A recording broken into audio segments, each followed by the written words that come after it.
সম্মানিত সুধী, সকলকে আমার আন্তরিক অভিনন্দন, শুভেচ্ছা। এই মুহূর্তে আমি চলে এসেছি একটি বকুল গাছের কাছে। আপনারা দেখতে পাচ্ছেন যে গাছটি আমার নিজ হাতে রোপিত। আজ থেকে প্রায় 4 বছর আগে এই গাছটি আমি রোপণ করেছিলাম।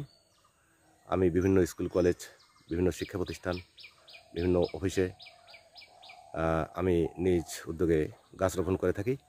তারই ধারাবাহিকতায় এখানে যে রঘুনাথপুর যে জলসাগর যে একটা সংগঠন, সেই সংগঠনের সাথে আমি সংযুক্ত আছি। তো সেই সংগঠনের এসে আমি সে যে বার্ষিকী অনুষ্ঠানে আমি এখানে এসে যুক্ত হয়েছিলাম।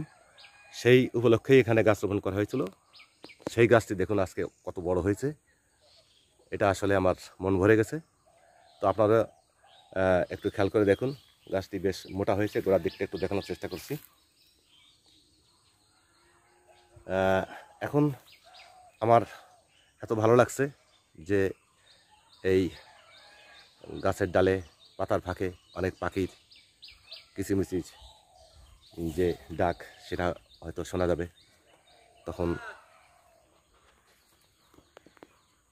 তো বন্ধুরা, আমার সঙ্গে এতক্ষণ যুক্ত থাকার জন্য আমি সকলকে ধন্যবাদ জানাচ্ছি। সবাই ভালো থাকুন।